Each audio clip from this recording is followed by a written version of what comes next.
The big trade. Jaren Jackson Jr., JJ, my man. There we go with him.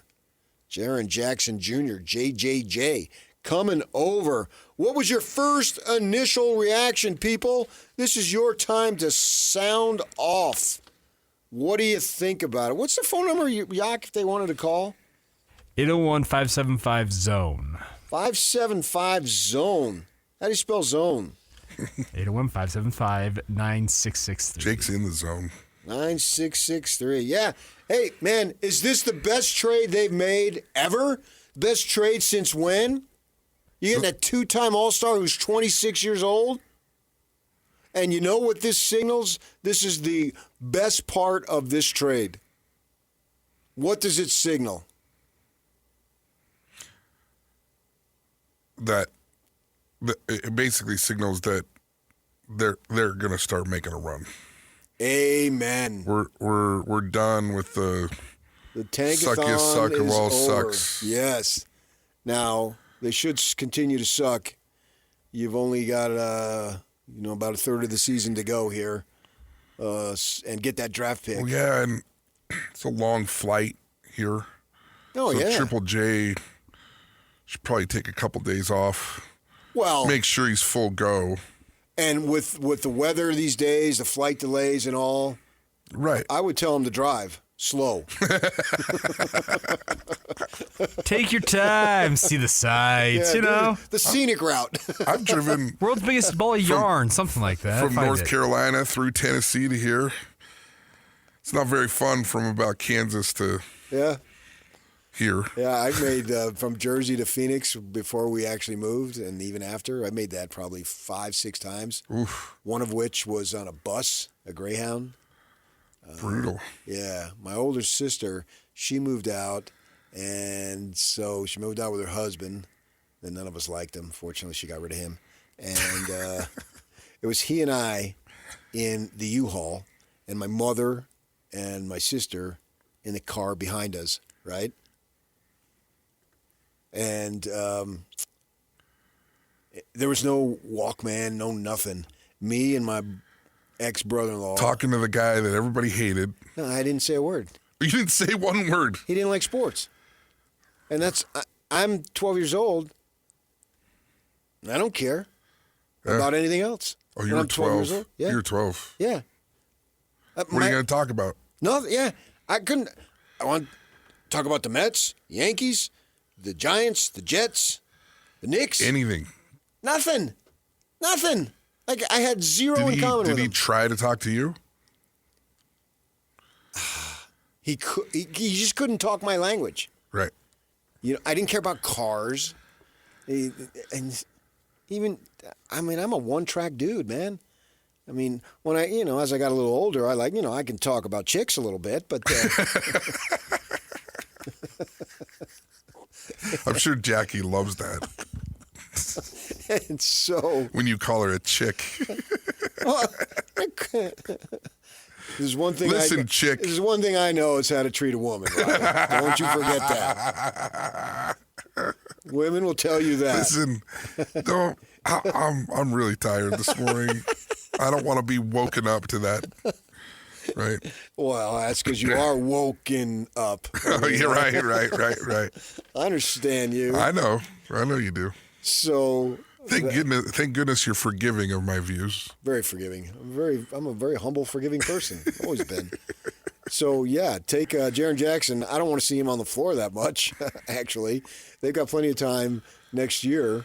Because I want them to get that pick because, if lottery balls fall their way and they get a top 3 pick, oh, my goodness. I honestly feel this year if you get a top 5 pick, you're... Okay, you got me really there. Good spot. I think that's point taken.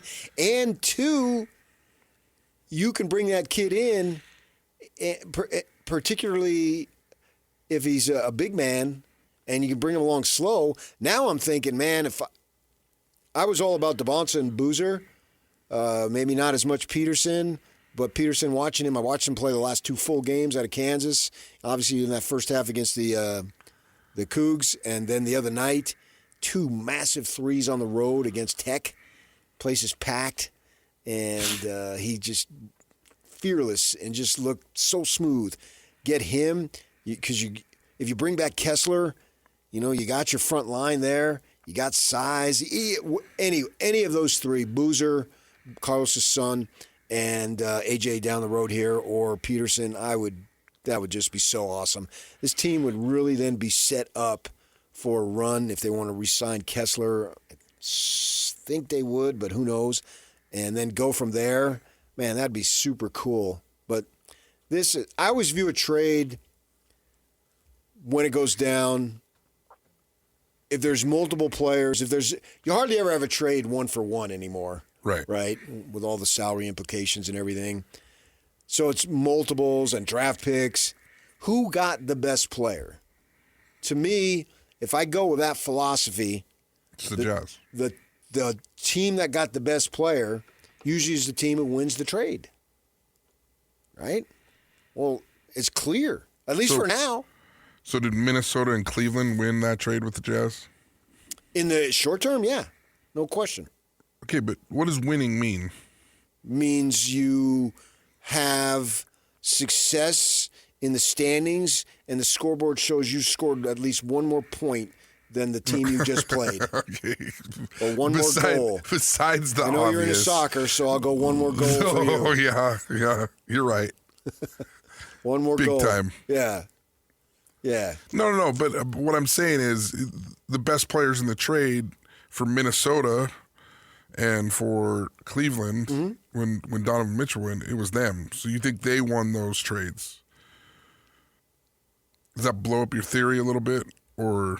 Well, because you're including draft picks. So that changes my okay, but theory. there's also draft picks involved in this trade. So I player. I know. I got you. I think that's the point you're making, right? Right. Yeah. Right. I'm agreeing with you. So it does mitigate or lessen my theory that I've held for years with the number of draft picks. You don't really know. I understand what you're saying. Right. So one's a long-term play, one's a short-term play. Both can win, but you don't get to see whether the Utah Jazz win for years. You can see immediately with Minnesota and Cleveland that those teams got really Understood. good. Well, now we're starting to see the Jazz winning the trade or doing better at the trade because they're using these picks to acquire Jaren Jackson, right? I mean, I have no idea if Taylor Hendricks is going to amount to anything. Broke his leg, and unfortunate. Clayton Jr. is a rookie. And, he's shooting 39% from the field, 30% from three, but he's a rookie, so give him time. But it doesn't look like those guys will be at the level that Jaren Jackson already is.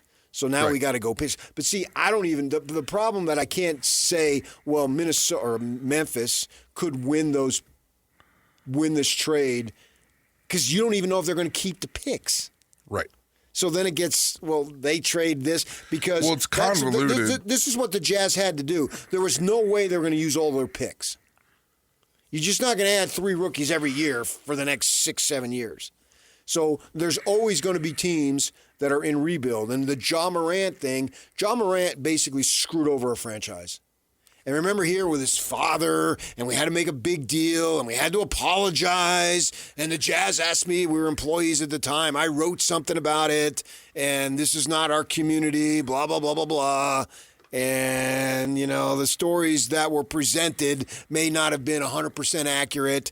Well, they've got some issues.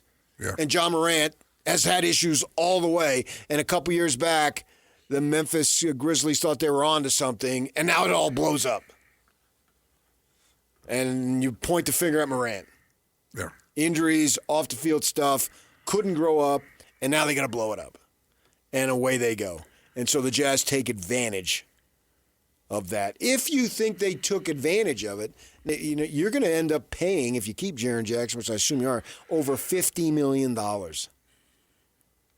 That's his salary, basically, average. $50 million a year. Mm-hmm. Yeah, you can go look it up. I looked it up. No, I know. Basketball's... Is he that kind of player? Probably not.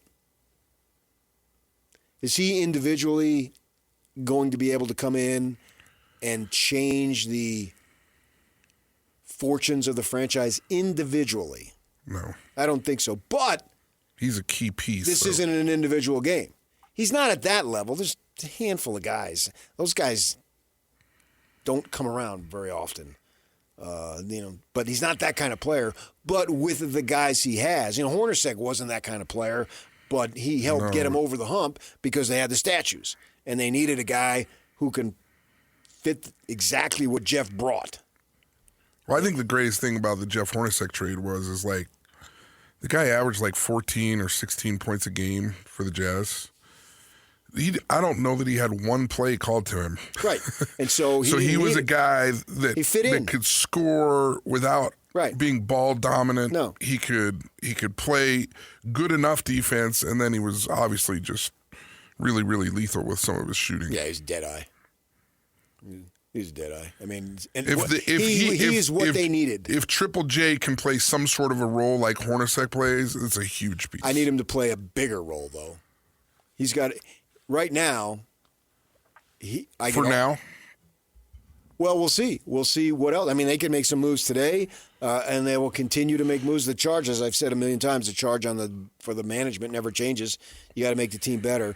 But at least now, the good thing for the fans, for the media, for the team, for Will Hardy, is they are going to try to win as many ball games as possible, and that's great news. And we'll see, man. Now you can give them a fair evaluation. We come in here, and y'all can attest to this, we come in here every morning talking about the team. Well, what's the point of cracking on them when they got 2 or 3 guys sitting there over on the sidelines? I mean, they're not trying to win. So why am I going to be negative about them not losing the game the night before when they weren't trying to win in the first place?